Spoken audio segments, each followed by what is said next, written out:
¿Cuándo nos harás el examen?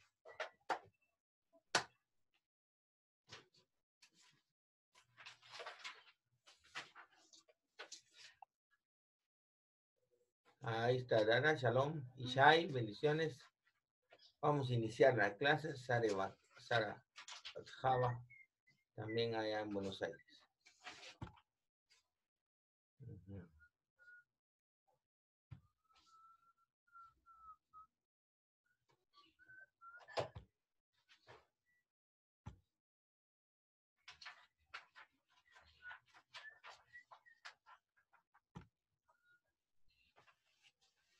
Bueno, tenemos el libro de Jeremías o Jeremías. ¿Estamos claros? Ese es el libro que vamos a iniciar a un pequeño análisis el día de hoy. Hoy creo que lo terminamos. ¿Cómo? Es Jeremías, es una forma abreviada del nombre. Jeremiahu es una forma completa. Y pues en cristianismo le han conocido como Jeremías. ¿Ya? Bueno, entonces, lo que vamos a iniciar primero es que, ¿quién escribió el libro? Eso, libro Jeremías. Ben Hilcías era un levita que vivió en la tierra de Anatot. Según la Torá oral, este profetizó al igual que Moshe 40 años en Israel. ¿Verdad? Según la tradición. Porque recuérdense que aquí no estamos viendo solo lo que está escrito en el libro, sino que también vemos lo que la Torá oral, la información que nos da la Torá oral y la historia del pueblo de Israel acerca de estos personajes que sobresalieron.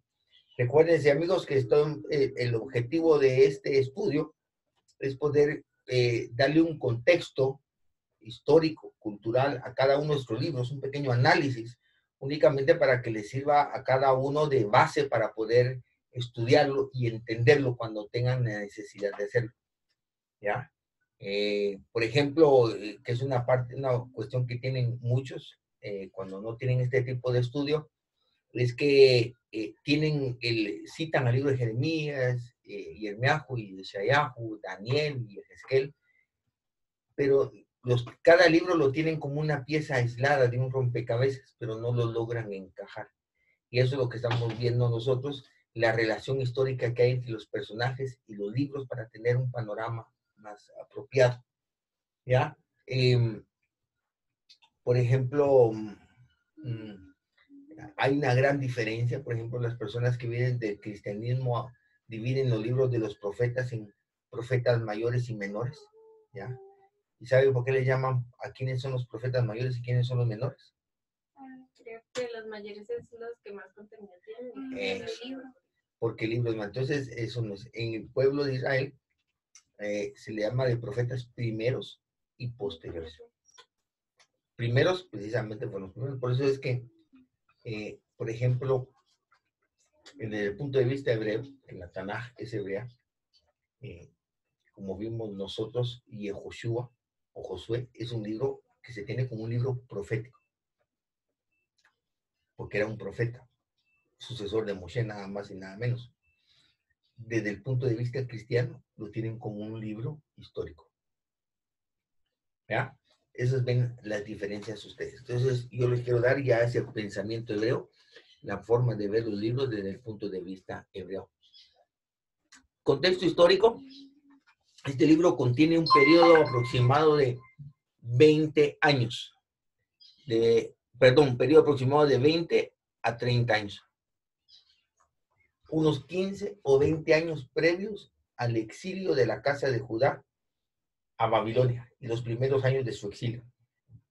Porque todavía al final del libro nos está narrando lo que sucedió cuando se llevaron a toda esta gente al exilio.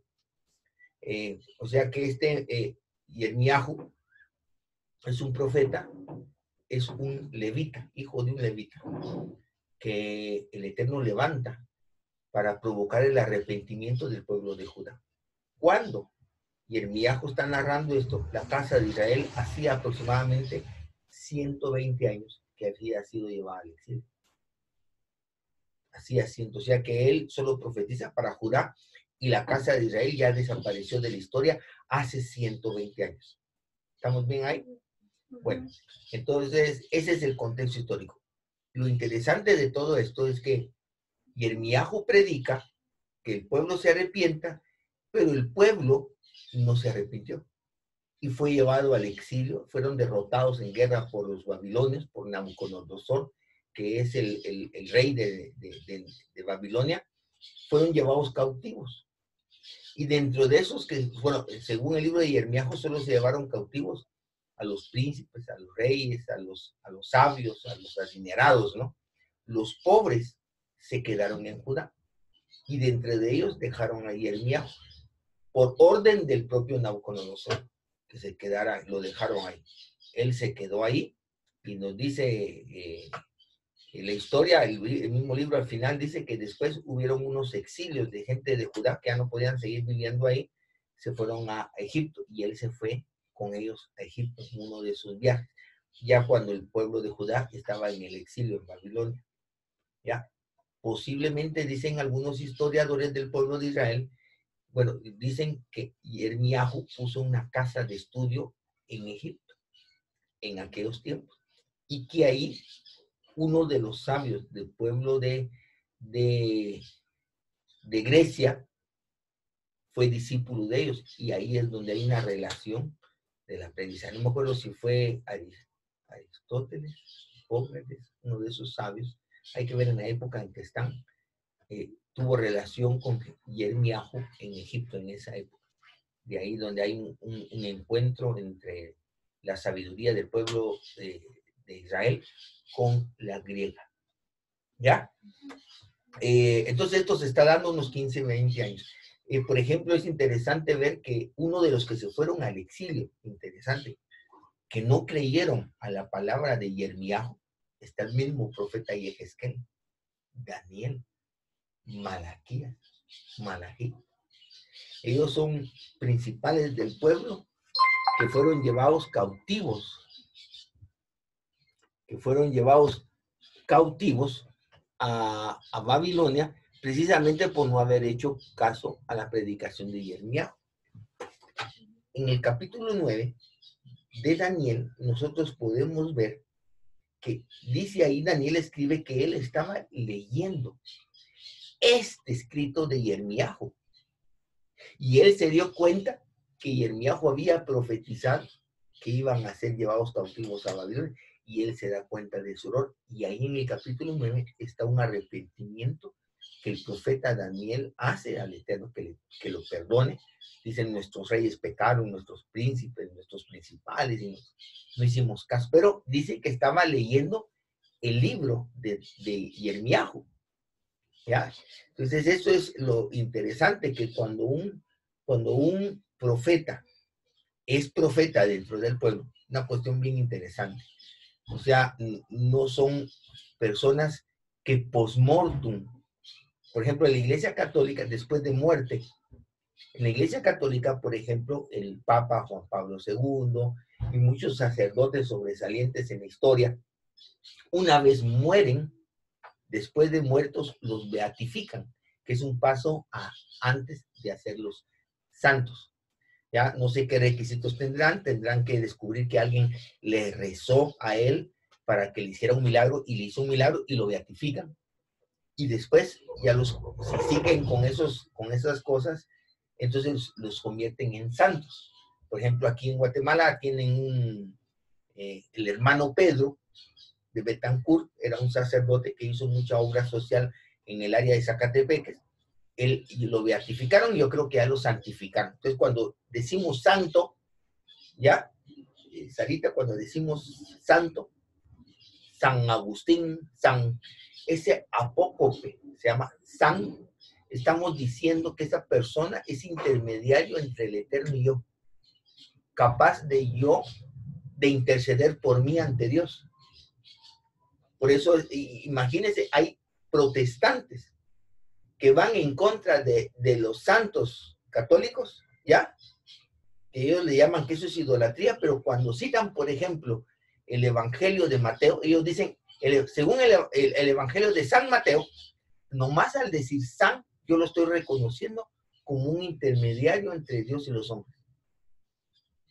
Y para nosotros, y para la Torah, el único intermediario es su majestad Yeshua.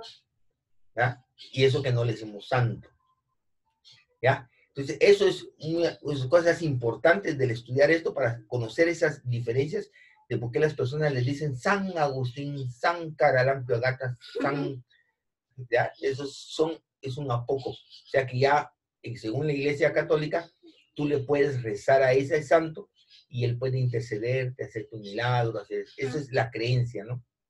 Entonces, Yirmiyahu,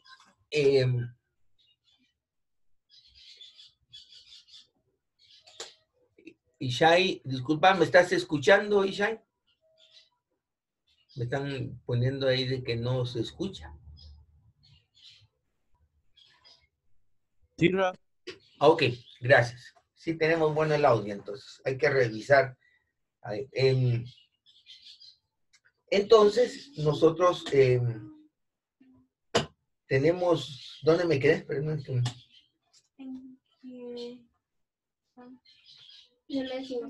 bueno, entonces, la cuestión del pueblo de Israel es totalmente distinto. Habían escuelas de profetas. Habían personas, en el caso de Yirmiyahu, que él era reconocido como profeta. A pesar de que lo apedrearon, a pesar de que lo latigaron, lo castigaron, porque no les gustaba lo que decía. Nadie podía negar que él era profeta. No sé si me explico. Entonces, cuando él escribe un libro, ese libro tiene un carácter de profeta. O sea, lo que quieren decir es de que, o sea, él sí era un profeta, pero a las personas no les gustaba lo que iba a pasar, por decirlo así. Así. Pero lo que te quiero decir que la diferencia es que él se le reconoce su nivel de profeta estando con vida. Y su escrito tiene valor por lo que hizo con vida. No es un reconocimiento después de muerte. ¿Ya? Eso es lo interesante. Y aunque al pueblo no le gustara lo que dijo, sus escritos son palabras del Eterno. O sea, ese nivel de profecía ese es el que ya no hay. ¿Ya? El último de los profetas, ¿verdad? Ya con la venida de su majestad Yeshua, se acabó ese tipo de profecía y ese tipo de profetas dentro del pueblo de Israel, en donde lo que ellos escriben es palabra del Eterno y está conformado por la Tanaj. ¿Ya? Entonces, tenemos, esto se está dando unos 20, 30 años antes del exilio babilónico. ¿Ya? Este es el contexto. Aunque Yirmiyahu no salió al exilio, sino que se quedó en Jerusalén con todas las mujeres, los niños y toda la gente pobre de Judá, pero él anunció este exilio que iban a llevar a Babilonia. Eso quiere decir que cuando Yirmiyahu profetiza en Jerusalén, la casa de Israel ya había sido llevada cautiva a Siria aproximadamente unos 100 años atrás. Es muy interesante. ¿Cuál era la capital de Asiria? ¿Te acuerdas que Asiria se llevó cautiva a la casa de Israel? ¿Cuál era la capital de Asiria? No sé. Para que veamos el contexto.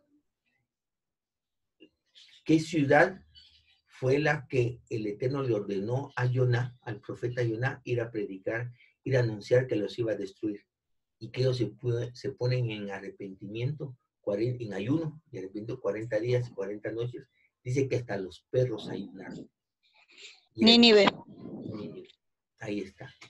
Entonces, Nínive era la capital de Asiria, que años después se llevó cautivo a la casa de Israel. Entonces ven ustedes cómo todo tiene una relación. Y eso es lo interesante, que cuando comenzamos a ver el contexto histórico, geográfico y todo esto, vemos que todos los libros tienen relación. Y para entender uno tenemos que estudiar los otros, porque nos da otra arista. Eso es lo interesante. Entonces, ya habían sido llevados cautivos a Babilonia. Por eso les digo yo que lo interesante de tener esto en cuenta, ¿ya? Porque Yirmiyahu da unas profecías hacia la casa de Israel. Y la casa de Israel llevaba 120 años en el exilio, que es muy distinto cuando Yeshayahu, Isaías, en el capítulo 8, habla de una redención, cuando ninguna de las casas se había ido al exilio. Porque él está diciendo esto unos 65 años antes de que se llevara la cautividad a Siria a la casa de Israel. pero ya habla de una redención, de una salvación, y por eso es que hemos aprendido que la profecía de Isaías 7 acerca de que la alma dará a luz como señal, está hablando de una profecía mesiánica. Con respecto a Yeshua, esto sucedió aproximadamente unos 470 años antes de que viniera su majestad Yeshua, y Jeremías está profetizando unos 470 años antes. Por eso es que la casa de Israel fue llevada al exilio unos 600 años antes de su majestad Yeshua. O sea, hoy en día llevamos más de 2600 años en el exilio. 2000. Rabino, A ver, dígame, Sara. una consulta sobre hablando de las profecías que usted había dicho, que ya no hay profeta, obviamente, como fue en la Torá. Vio que dice Pablo, decía que quería que nosotros profetizamos, o sea, que lo que hagamos, mayormente que profeticemos. ¿A qué se refería eso?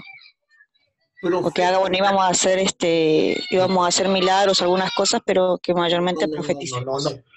Profetizar Sí. quiere decir hablar en lugar de otro. ¿Ya? Por ejemplo, usted ve en Shemot 7, cuando Moshe no quería ir a hablar con Paró, dice, tú serás Elohim para Paró y Aarón será tu profeta. ¿Por qué Aarón era el profeta de Jeremiahu, el profeta de Moshe? Porque él hablaba las palabras de Moshe en lugar de Moshe. Entonces, en este caso, por ejemplo, cuando hablamos de la palabra del Eterno y hacemos que la palabra del Eterno llegue a una persona, en alguna medida estamos profetizando. Está usando. En Rashi, por ejemplo, Rashi dice, en este caso, los maestros de Torah manejamos un nivel de profecía. Claro. Lo que pasa es que en el cristianismo venimos con la idea de que el profeta es aquel que dice el Señor que te va. Sí. Nada que ver de eso. Claro. Nada que ver. Entonces, cuando estamos hablando de un profeta del pueblo de Israel, es que lo que él dice es palabra del Eterno. Él es el representante del Eterno. Y no hacerle caso al profeta es no hacerle caso al Eterno. Claro. Y no necesariamente me está diciendo lo que va a venir. Claro. Pero principalmente, si usted se da cuenta y vea, analiza los libros, cómo se desenvuelve la vida de los profetas, los profetas no están para decirle a cada gente lo que va a venir en su futuro. No. Está para mostrarle a la gente su pecado. Claro. ¿Ya? Y por eso no eran bien recibidos, por eso a muchos los apedrearon, los latigaron, los exiliaron. ¿Por qué? Porque no les gustaban las palabras del profeta. Porque el profeta era como alguien, imagínense que en ese tiempo los reyes y todos ellos, los levitas, eran la autoridad dentro del pueblo. Entonces ellos eran como precursores de una justicia social.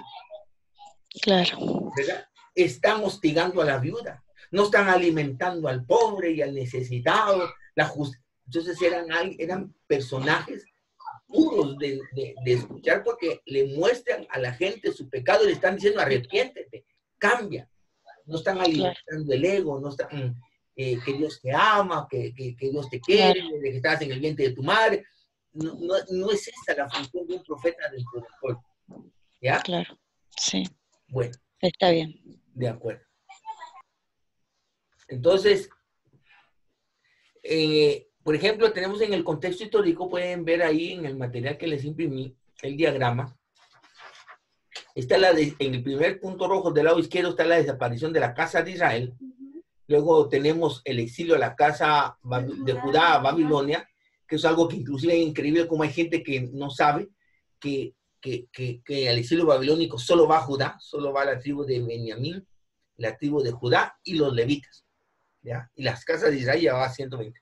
Entonces, ahí les muestro yo el lapso de tiempo en que histórico que el libro de Jeremiahu nos está narrando. Si ustedes lo ven ahí abajo, le pongo Jeremiahu y muestro la parte histórica que podemos encontrar dentro de este libro. Bueno, el tema principal del profeta, que el profeta es enviado por el Eterno, en momentos en que la casa de Judá es asediada por el ejército de Nabucodonosor, rey de Babilonia. Es Nabu, ahí hay un error en la palabra, es Nabucodonosor.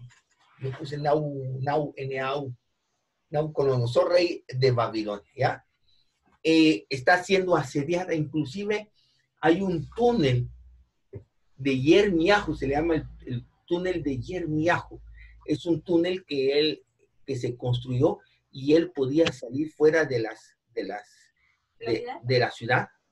Y es interesante porque hay una creencia que por ahí, por el túnel de Yermiahu que pasa abajo de donde estaba el templo, lograron sacar el arca del pacto, la menorá y todas esas cosas que estaban en el lugar santo y santísimo.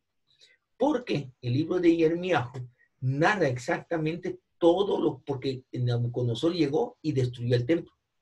Y con eso termina la época del primer templo. Cuando ustedes estudian judaísmo, ven una época del primer templo, que es el templo que construye Shlomo, pero que fue destruido por Nabucodonosor. Y ahí está la lista de todo lo que se llevaron, los utensilios y todo, y en esa lista no aparece todo lo que está en el lugar santo y santísimo. Quiere decir que se escondió. Eso podemos dar otra clase despuesito de arqueología y de todo lo que está, pero que se fue llevado, todo eso es llevado es subterráneo. Inclusive hay unas crónicas de la masonería. Se cree que el primero de la magia blanca, que crea todos estos movimientos de Rosacruz y masones y todo esto, era el rey de Tiro. Y el rey de Tiro es el que diseña y envía arquitectos y carpinteros para construir el palacio de David y después ayuda a construir el templo a Shlomo, el rey de Tiro. Es otra ciudad que era muy amiga del pueblo, le ayudó a David, le ayudó a Shlomo y siempre estaba atento a apoyar al pueblo de Israel. Y él muestra que hay un pasadizo, ahí aparecen esas crónicas, un pasadizo en donde hay una conexión subterránea abajo del templo con esta cueva, con este túnel de Yermiahu. Muy interesante todo esto. Bueno, el abandono de la Torá, o sea, el pueblo está en pecado, había provocado la ira del Eterno y él envió al rey Nabucodonosor para castigarlos. ¿Ya? Entonces los está asediando a través de guerras constantes, para ir debilitándolos, ¿no? El tema principal, si el pueblo se arrepentía de su pecado, él frenaría su ira y Babilonia no los conquistaría, pero el pueblo no se arrepintió confirmándose su pecado. ¿Han visto ustedes cuando están en internet, cuando están en la computadora y de repente pones eliminar un archivo y te aparece una ventanita que dice, ¿estás seguro que quiere eliminar el archivo? Ya. Así es la palabra del profeta. Tú estás cometiendo pecado y el Eterno te envía un profeta. Deja de estar haciendo este pecado, porque el Eterno quiere que te arrepientas y cambies. Cuando tú no le haces caso al profeta, es como esta ventanita, y tú le dices, confirmar, quiero eliminar el archivo. Entonces, cuando el Eterno te manda un profeta para mostrarte tu pecado, y tú no le haces caso, es como que estás confirmando, quiero pecar. Entonces, por eso le vino todo eso a Judá. Por lo que Babilonia los conquista, y se lleva a todos los hombres importantes de Jerusalén al exilio, como esclavos a Babilonia, y destruyen la ciudad del templo. Muchos de ellos fueron convertidos en eunucos. A los eunucos le cortan los testículos, y entonces ellos ya no tienen deseo sexual. Eso lo hacían los reyes para que sus eunucos cuidaran y atendieran a sus esposas, a todas sus concubinas. Ellos tenían un harem donde estaban todas las mujeres que eran las mujeres del rey. Entonces ponían a hombres eunucos para que los hombres no tuvieran deseo de estar con sus mujeres, ¿me explico? Entonces los volvían eunucos.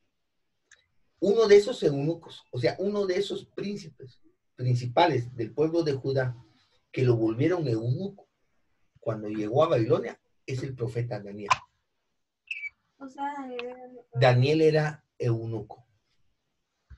Y según dice la historia del pueblo, que él atendió a Esther. cuando fue llevada al harem del rey medo-persa. Aparece en la historia del libro de Esther, Hatak.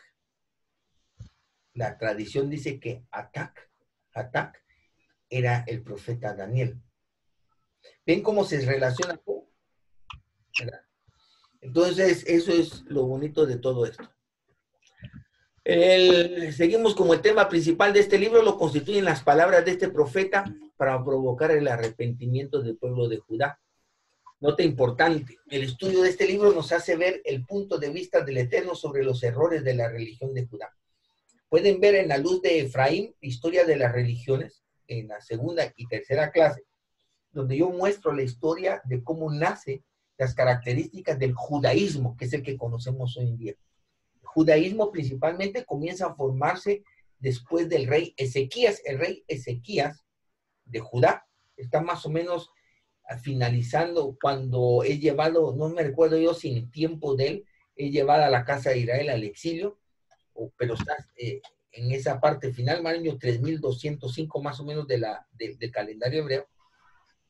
Él hace que el pueblo regrese a la Torah, pero después de él comienza el rey Manashe, y ahí entonces comienzan los profetas a través, como te platicaba en la clase anterior, Sara, que todo lo que los profetas le dicen al pueblo nos dan las características que tenían el pueblo. ¿Te acuerdas que yo te dije, si por ejemplo, si Vitia viene aquí, que aquí está con nosotros, para que Dana esté tranquila, que está con nosotros, tú comienzas a ver, tú no ves a Sara, pero tú ves que yo digo, Sara, arregla tu cuarto. Si no arreglas tu cuarto, que eso es el desorden, no sé qué, pero tú no ves el cuarto. Solo oyes mis palabras. Entonces tú comienzas a entender que Sara es desordenada. ¿Ya? Entonces eso se pasa. Cuando tú ves la exhortación que los profetas hacen a Judá, puedes saber cuáles son los errores de Judá, cuáles son las características de Judá. Y ahí comenzamos a ver cómo la religión del Judá, que se llamamos judaísmo, se está formando por los pecados de los reyes y los profetas que les están marcando. Por ejemplo, en Jeremías, en Yirmiyahu, vemos nosotros que en el capítulo 7 de Yirmiyahu hay una parte bien interesante que yo quiero que veamos.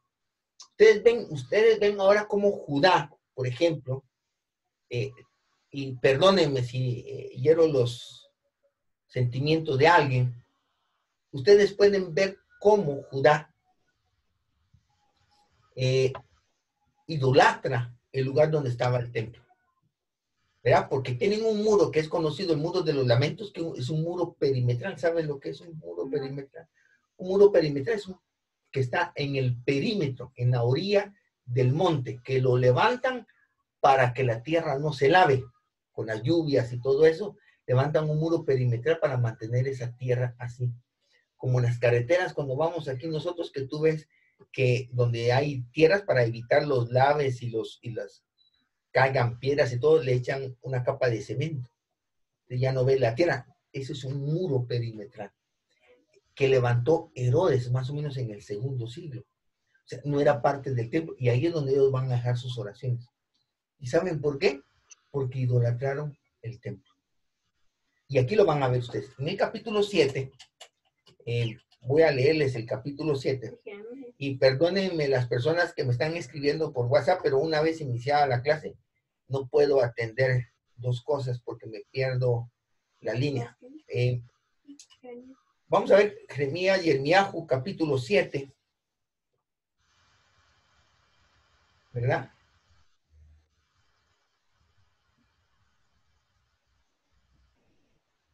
Dice, palabra del Eterno que vino a Yirmiyahu diciendo, ponte a la puerta de la casa del Eterno, o sea, el templo, y proclama ahí esta palabra, y di, oíd palabra del Eterno, todo Judá, los que entráis por estas puertas para adorar al Eterno. Así ha dicho el Eterno de los ejércitos. Son las palabras de un profeta. Elohim de Israel, mejorad vuestros caminos y vuestras obras y os haré morar en este lugar. No fiéis en palabras de mentira diciendo templo del Eterno, templo del Eterno, templo del Eterno. ¿Por qué? Porque Judá estaba confiando que si que si el templo estaba funcionando, que si los levitas estaban ahí y ellos estaban llevando sus ofrendas, el Eterno tenía que estar con ellos. Entonces no tenían por qué temer. Pero ahí dice, no confíen en palabras que dice templo del Eterno, templo del Eterno. Pero si mejoráis cumplidamente vuestros caminos y vuestras obras, si con verdad hicieres justicia entre el hombre y su prójimo, y no oprimieres al extranjero, al huérfano, a la viuda, ni en este lugar derraméis la sangre inocente, ni anduviereis en pos de dioses ajenos para mal vuestro, os haré morar en este lugar, en la tierra que dio vuestros padres para siempre. He aquí vosotros confiáis en palabras de mentira que no aprovechan, hurtando, matando, adulterando, jurando en falso, e incensando a Baal y andando tras dioses extraños que no conociste. O sea, otra vez vemos una característica de Judá. Confiaba en los sacrificios, en las ofrendas, en el templo. Aunque estuvieran pecando, idolatrando, maltratando a las mujeres, no ayudando al necesitado. De nada servía. Vemos ahí una característica de la religión de Judá. Por eso es que la religión del Judá, el judaísmo, sin templo, no es nada. Ya me explico, ellos siguen confiando en eso. ¿Por qué las oraciones Shaharit, Minha y Arbit?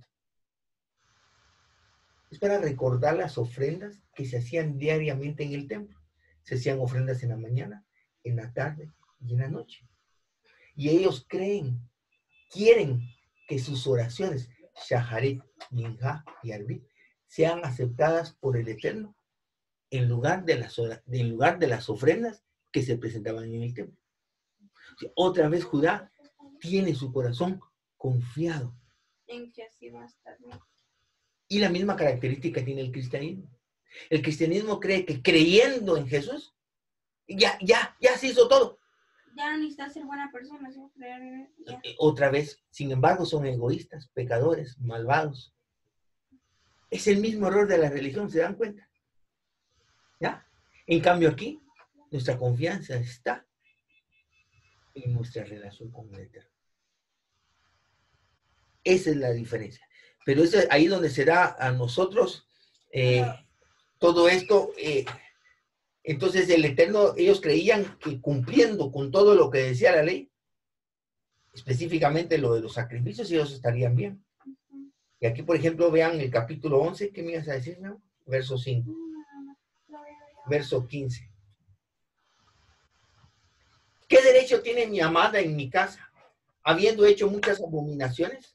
¿Crees que los sacrificios y las carnes santificadas de las víctimas pueden evitarte el castigo? ¿Puedes gloriarte de esto? O sea, no confíes en tus ofrendas. ¿Ya? Eso es lo interesante. Porque el Eterno, lo que quiere de nosotros, es nuestro corazón. Quiere que le amemos, no que le obedezcamos. ¿Entendés eso? Y entonces no tenemos que obedecer. No, o sea, sí tenemos que obedecer, pero hay que hacer un balance entre los dos, ¿no? Por amor. ¿De qué me sirve que tú como hija me obedeces si no me amas? ¿Y de qué me sirve tu amor si no me obedeces? Pero el Eterno no quiere que le obedezcas, que es lo que dice Judá. El Eterno lo que quiere es que le ames. Y que por amor obedezcas. Entonces, los mandamientos, la obediencia a los mandamientos es una manifestación de amor. ¿Ya? Entonces ahí comenzamos a ver nosotros las características de Judá. Por eso Judá en sus oraciones, ellos rezan por restablecimiento del templo, porque sin el templo no son nada, porque ahí está su rollo, ¿me entienden? Ese es vemos unos temas importantes del libro. Rabino, perdón. Sí, dígame. Una consulta, discúlpeme. Cuando vemos en Daniel, que él también, bueno, había sido creo que Darío había dado un dictamen por engaño, para que nadie le rezara a ningún dios, solamente a él en ese momento. ¿Por qué fue probado? Porque él rezaba obviamente las 3 veces y oraba fuerte, obviamente, dirigido al templo. por qué fue probado él en ese momento y lo tiraron al foso de los leones y él se rehusó a no orar a Dios. No, no. Porque él, o cómo fue. Eso Porque, bueno, de las oraciones de Shaharit comenzaron sí, en el segundo siglo. Esto ajá, fue generado por los tres padres del judaísmo, que es Yohanan ben Zakkai, Eliezer ben Hircano y Akiva, el rabí Akiva. O sea, los antiguos no oraban esas 3 veces al día. ¿Ya? Entonces, ajá, precisamente porque lo que les expliqué, que Daniel, viendo el libro de Jeremías, está en el capítulo, reconoció su pecado y pidió perdón. Y entonces ahí él cambia de nuevo. Y entonces ahí el Eterno lo utiliza como un profeta, como un visionario, para mostrar los tiempos que va a venir el Mashiach. ah, ok, ¿Ya? ok. Bueno, entonces, eso es ahí donde vemos una característica bien importante de Judá. Inclusive más adelante, en el mismo capítulo 7, quiero leerles acerca de los sacrificios, que el profeta utiliza unas palabras muy feas para hablarle. Para hablarles aquí.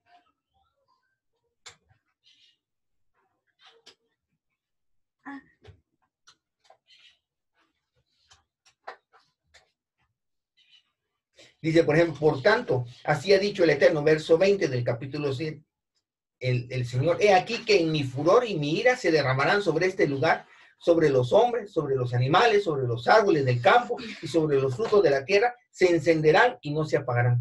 Así ha dicho el Eterno de los ejércitos, Dios de Israel, añadid a vuestros holocaustos sobre vuestros sacrificios y hártense la carne. Porque yo no hablé con vuestros padres, ni nada les mandé acerca de holocaustos, y de víctimas el día que los saqué de la tierra de Egipto. Mas esto os mandé, diciendo, escuchad mi voz y seré a vosotros por Elohim, y vosotros me seréis por pueblo, y andad en todo el camino que mandé, y os hará bien. ¿Te imaginas, después de tú leer la Torah y ver un libro de Levítico, de Vaikra, que habla acerca de sacrificios, y que ahora el profeta dijo, yo vuestros padres nadie les hablé de holocaustos? Camino confuso, ¿no?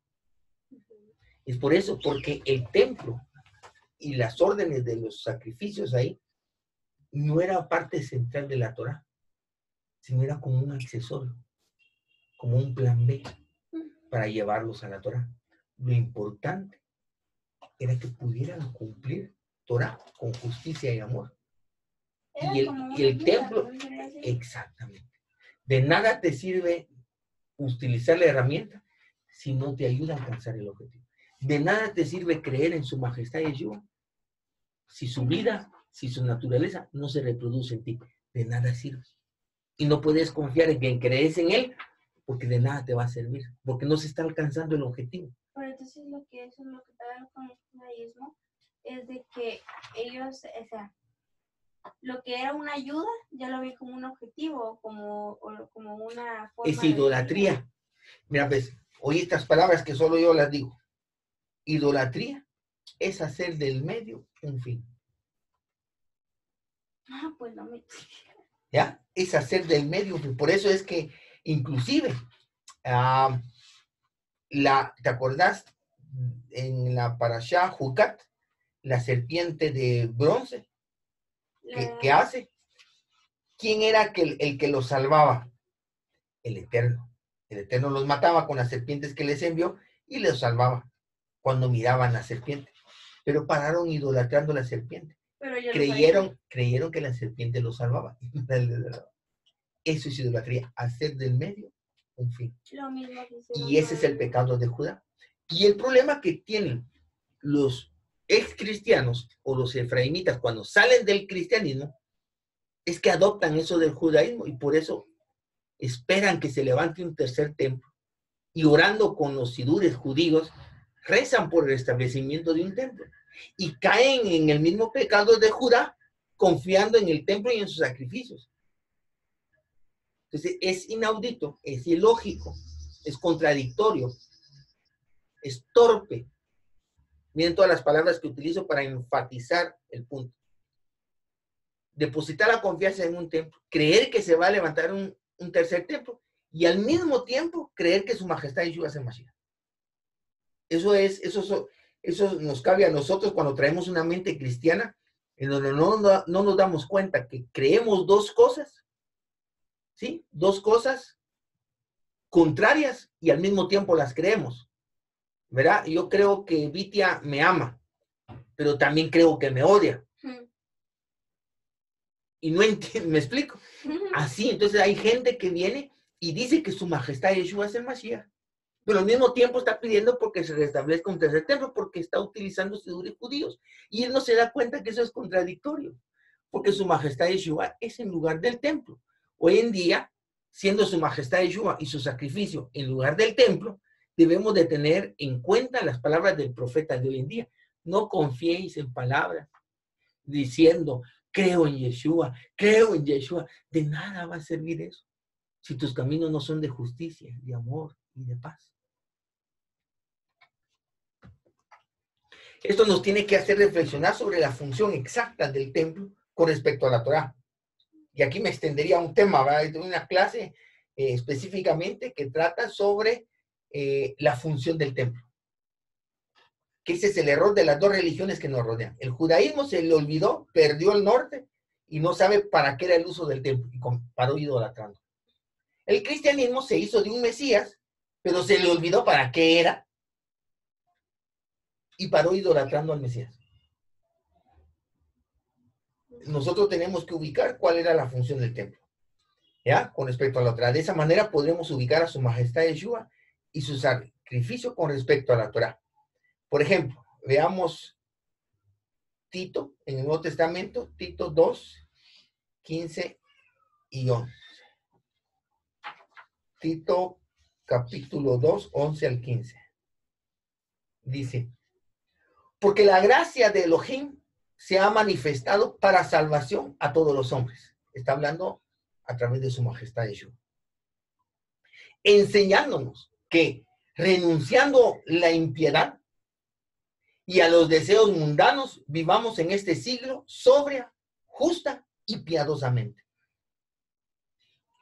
aguardando la esperanza bienaventurada y la manifestación gloriosa de nuestro gran Elohim y Salvador, Yeshua HaMashiach, quien se dio a sí mismo por nosotros para redimirnos de toda iniquidad y purificar para sí un pueblo propio, celoso de buenas obras.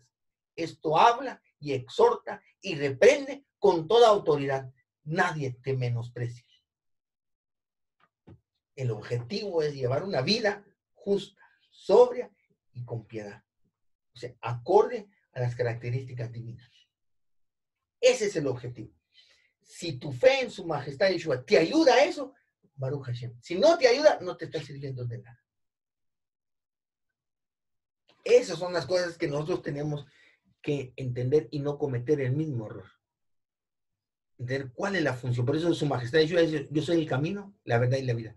Es el camino, no es el objetivo, es el camino. Y si yo estoy utilizando el camino, tengo que llegar hacia donde ese camino me lleva o me tiene que llevar. No quedarme dando vueltas en el camino. Ah, ya estoy en el camino, pero no llegas, pero no avanzas. Y confías que estás en el camino, pero no avanzas. De nada te sirve el camino. ¿Verdad? Claro, cuando uno es niño, fantasea. Te voy a poner un ejemplo. Yo me subía al carro de mi hermano y agarraba el tema y hacía la bulla y yo fantaseaba como todo un niño que iba manejando y hasta sacaba la cabeza por la ventana como para sentir y el carro no se mueve. Pero yo estaba feliz porque estaba en el carro y yo creía y en mi imaginación y mi fantasía yo iba manejando a gran velocidad. Así es la religión. Te hace creer cosas que solo existen desde tu punto de vista, pero todos a tu alrededor ven otra realidad. ¿Entiendes? Bueno, en el capítulo 10, del verso 1 al 8, vemos cómo el profeta se refiere sobre los dioses e ídolos de las naciones, en el sentido de aseverar que no tienen poder para hacer el bien y el mal. Esto es bien importante. Fíjense pues, vamos a ver Yirmiyahu 10.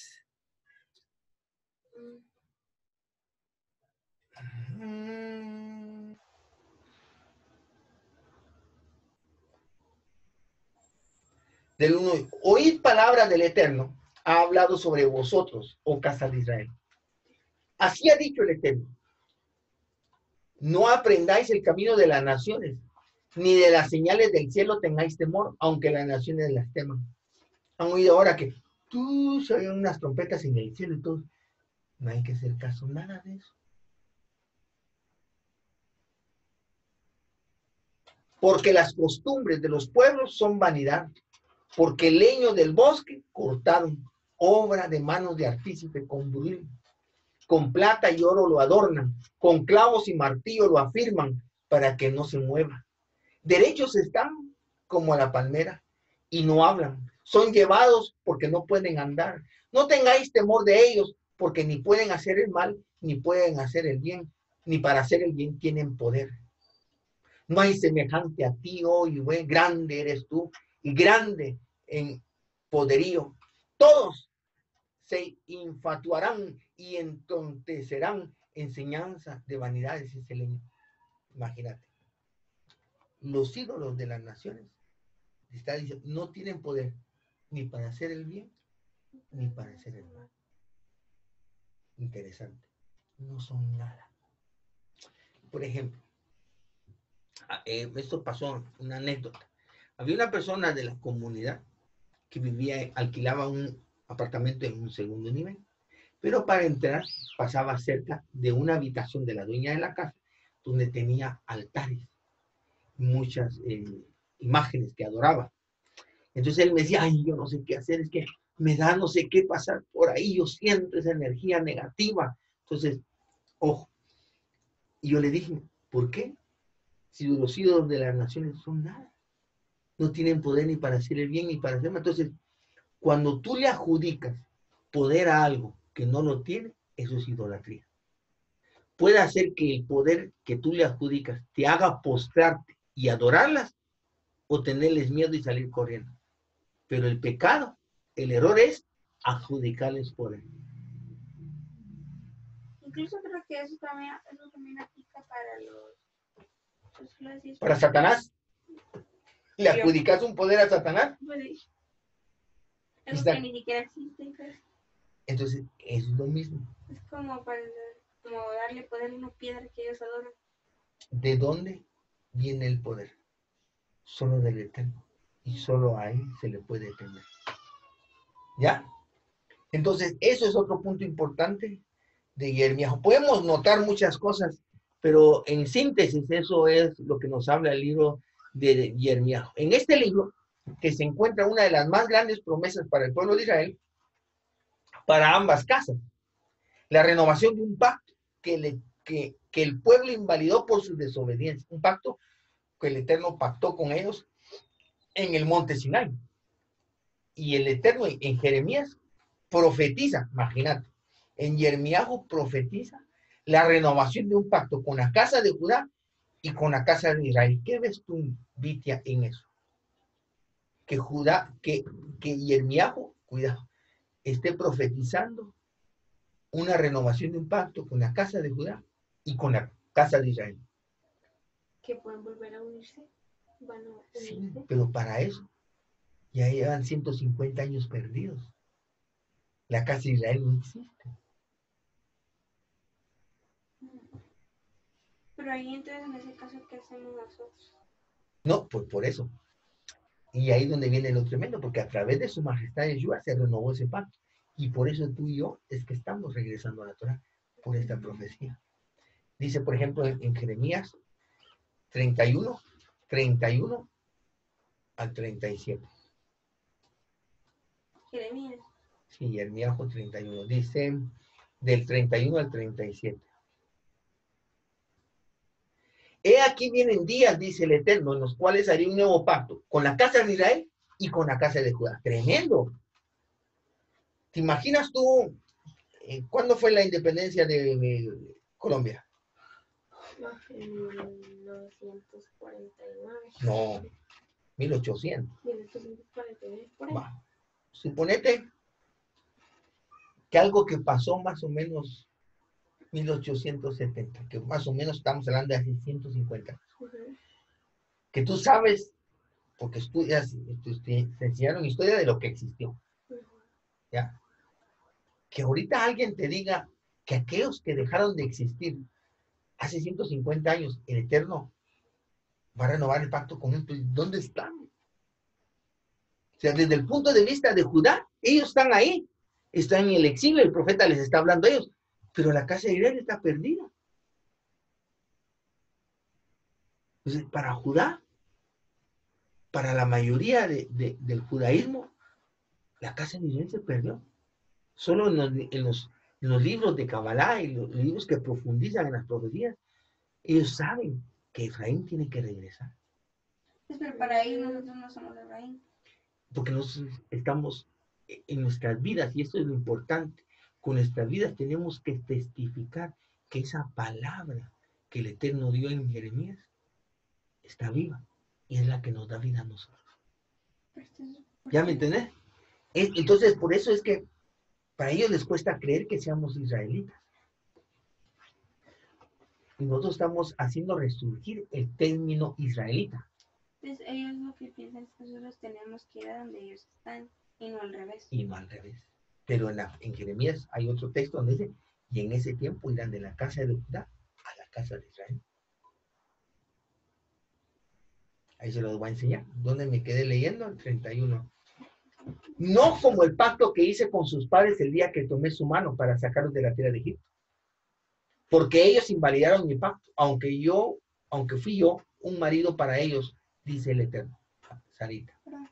Pero este es el pacto que haré con la casa de Israel después de aquellos días, dice el Eterno.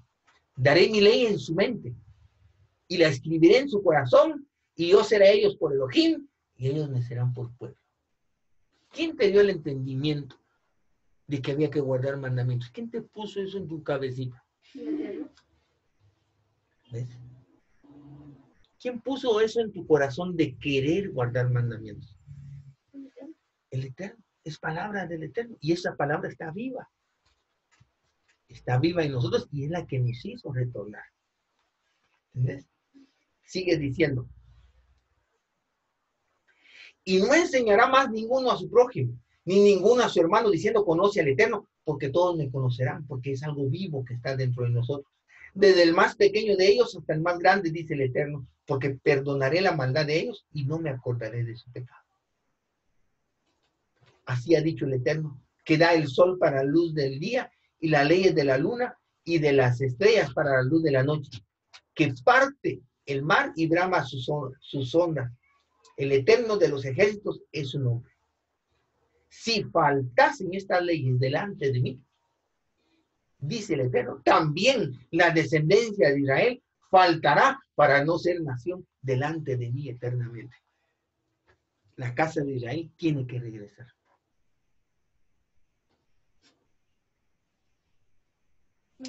Perdón. O sea, si no regresa, no viene el Mashiach Yeshua.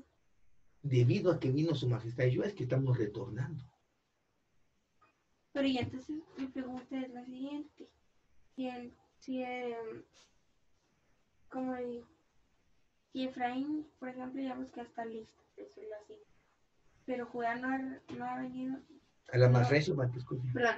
Y Judá no. O sea, las dos tribus. Es que no lo son- último que va a suceder es la unión de las dos varas. Eso vamos a ver cuando estudiemos Yehezkel. Ya. Primero tiene que resurgir la casa de Israel. Cuando lleguemos a un nivel de justicia, Mashiach ben David viene, le revela eso a Judá, las dos varas se unen y entramos a la Olam Jabá. O sea que primero tiene que venir el Mashiach antes de que Judá reconozca a Así Efraín. es, O sea, Así es. en medio del juicio. sería Oficialmente, todo, como pueblo. Ujú. Ya dentro de Judá hay quienes van a saben estar- que somos Israel y Efraín y lo reconocen. Porque lo que ellos ven en nosotros es sobrenatural. ¿Ya? Y termino el verso 37. Así ha dicho el Eterno. Y bueno, si los cielos arriba se pueden medir y explorarse abajo los fundamentos de la tierra, también yo desecharé toda la descendencia de Israel por todo lo que hicieron, dice él. Pero como no se fue, no las desecha. Hay esas 10 tribus que somos nosotros, que estaban perdidas. Yo creo que se está acabando el tiempo. Y la carta a los hebreos en el Nuevo Testamento dice que esta palabra se cumple con su majestad Yeshua. Entonces, el pacto es para la casa de Israel y la casa de Judá, no para los gentiles, según la Escritura. Porque el Eterno no pacta con gentiles, pacta con el pueblo. ¿Y cómo llega esto entonces al gentil? Convirtiéndose en pueblo. O uniéndose al pueblo, pero no siendo parte del pueblo. ¿Ya me entiendes? Así se benefician de nosotros. ¿Ya? Como por ejemplo el Eterno, yo como maestro de la comunidad o como cabeza de la casa, si el Eterno me bendice a mí, el Eterno me da una promesa a mí, los miembros de mi familia se benefician, aunque no fue para ellos la palabra, aunque no fue para ellos el pacto. Igual para la gente de la comunidad. Lo que está sobre mi vida tiene un efecto sobre todos. Entonces, cuando el Eterno pacta con la casa de Israel y de Judá, está pactando con el pueblo que es el sacerdote de todas las naciones. Y por eso las naciones se benefician. Pero para eso, el de la nación tiene que reconocer el sacerdocio de la casa de Israel. ¿Ya me entiendes? Si yo tengo una hija o un hijo que no me reconoce como padre y me desobedece, su alma está desligada de mí. Y todo lo que el Eterno pacte conmigo, él no tiene nada que ver. Solo si hay una ligación. Entonces el gentil tiene que ligarse al pueblo de Israel y reconocer ese sacerdocio para beneficiarse de los pactos y las promesas que el Eterno hizo con el pueblo. Pero el Eterno no pacta con la gente. O sea que el pacto no los alcanza, solo los beneficia. Los beneficia. Por eso Ram Shaul dice, hablando con gentiles, si sois del Mashiach, sos coherederos. Linaje de Abraham, coherederos. Heredan con, se benefician de. ¿Ya? Ok. En el capítulo 16, 14 al 16, vamos a ver si nos queda tiempo todavía. En el capítulo 16, 14 al 16 tenemos otro, el profeta deja grabada la promesa del Eterno de asombrar a la humanidad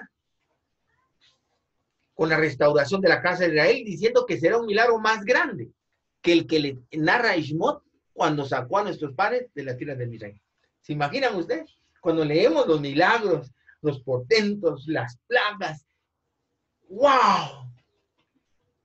Pero lo que dice el profeta es que lo que está haciendo el Eterno con nosotros hoy es más grande que lo que hizo por nuestros padres en Israel. ¡Wow! ¿Se dan cuenta? Porque lo que el Eterno hizo con nuestros padres cuando los sacó de Israel no logró que ese pueblo le agradara a él. Porque el salmista dice, juré en mi ira que no entrarían en mi reposo. O sea, ese pueblo, aunque les entregó la tierra prometida, ese pueblo no le agradó. Pero nosotros sí le agradamos a él. Si le agradamos a él, quiere decir que lo que él está haciendo para que nuestra vida sea de su agrado es más grande el poder que lo que se manifestó y reveló a nuestros padres en el desierto. Porque aquello no logró su objetivo y esto sí. ¿Entendés? Eso es lo que dice en el capítulo 16, verso 14 al 16 dice, no obstante, he aquí vienen días, dice el Eterno, en que no se dirá más vive el Eterno que hizo subir a los hijos de Israel de la tierra de Egipto, como el más grande milagro, ¿va? Viva el Eterno, sino dice, sino vive el Eterno que hizo subir a los hijos de Israel de la tierra del norte y de todas las tierras donde las había arrojado y los volveré a su tierra, la cual di a sus padres. He aquí, yo envío muchos pescadores, dice el Eterno, y los pescarán. Y después enviaré muchos cazadores y los cazarán por todo monte y por todo collado y por las cavernas de los peñascos. O sea que tenemos que entender que lo que el Eterno está haciendo para salvarnos a nosotros de aquí en la nación, el poder del Eterno Salvador y Libertador manifestado a través de la vida y sacrificio de su majestad Yeshua es más grande que lo que se manifestó para liberar a nuestros padres de Misraim. Pues tú lees las plagas y ¡wow! Pues esto que está pasando en nuestras vidas es ¡wow, wow! Pero no lo entendemos. A veces no lo valoramos y por eso no lo agradecemos. Y por eso no llevamos una vida responsable acorde a lo que el Eterno está haciendo con nosotros. Pasajes sobresalientes, capítulo 9, verso 13 al 14, 16, 11 y 12, y capítulo 11, verso 8, muestran lo que hace el hombre, lo que hace que el hombre se aparte de la Torah del Eterno. La imaginación de su malvado corazón. Lo que está escrito o lo que en mi corazón malvado me dicta. Son las dos opciones del hombre. Por ejemplo, Rav Shaul en una de sus cartas dice, no penséis más de lo que está escrito. O sea, el nivel primario que tenemos que tener de comprensión de la Torah es la comprensión que un nivel de comprensión de lectura de sexto grado primaria te da. Lo literal. ¿Ya? No hay que sacarle más cuentos. Ya. Ahí dice, como acabamos de leer en Jeremías, que los dioses de la nación no tienen poder ni para hacer el bien. No le busques. Ahí está. Ahí está. Así, tan literal. Y eso lo dice.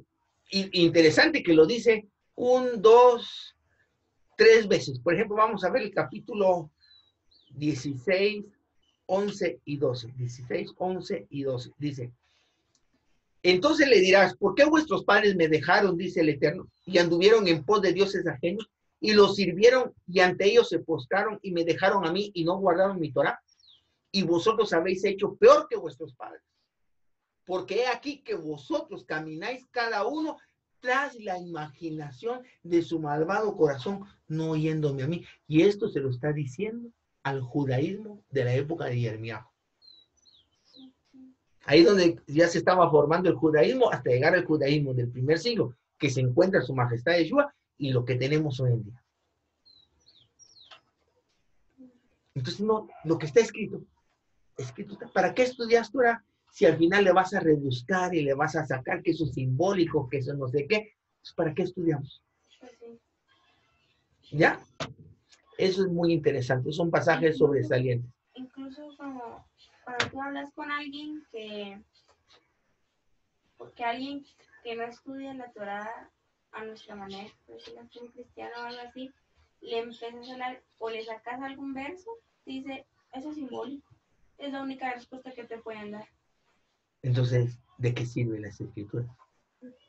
¿Ya? Por ejemplo, en el capítulo 2:35 dice, soy inocente, de cierto su ira se apartó de mí, aquí yo entraré en juicio contigo, porque dijiste, no he pecado. O sea, uno de la falta de humildad y de reconocer tu falta, por eso tú ves las enseñanzas de Rabí Yehuda, que difícil son. Pon el dedo en la llaga, estás en pecado, hay que cambiar. Y la gente, no, pero es que es un proceso. No, que está... El trabajo del profeta es poner el dedo en la llaga. No estoy aquí para resaltar lo que has logrado, estoy aquí para mostrarte lo que te hace falta para seguir adelante. Eso es lo que nos muestra que la falta de humildad es lo terrible.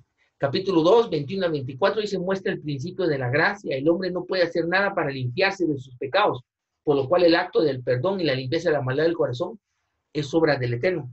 Capítulo 2, 21 al 24 dice, te planté de vida escogida, simiente verdadera toda ella. ¿Cómo pues te me has vuelto cimiento de vida extraña? Aunque te laves con lejía y amontones jabón sobre ti, la mancha de tu pecado permanecerá aún delante de mí, dijo el Eterno el Señor. ¿Cómo puedes decir, no soy inmunda, nunca anduve tras los Baales? Mira tu proceder en el valle, conoce lo que has hecho, dromedaria ligera, que tuerce su camino. Asna, montesa, y los maltrata. Tremendo las palabras de un profeta. Para que vea Sara lo que un profeta dice, no es fácil escuchar a un profeta. ¿Quién tiene misericordia de quien él quiera y se compadece de quien él se compadecerá? Y nadie puede coaccionarlo para nada. Eso es lo que nos dice. Bueno, entonces ahí terminamos y el próximo lunes a las 4 de la tarde vamos a ver el libro del profeta Yehezkel. Esto es interesante, se lo recomiendo, pero de nada sirve si ustedes no leen el libro para conocer más el asunto, ¿verdad? Ok, nos vemos la próxima semana. Bendiciones a todos. Shalom allá a Colombia, a Moré, y a nuestros amigos allá de Buenos Aires. Shalom, Rabino, shalom. Shalom, Rabino. Bendiciones. Gracias. Shalom. Shalom, nos vemos. Gracias, Rabino, gracias. Para servirle, bendiciones. Me alegra que todo sea de bendición. Amén.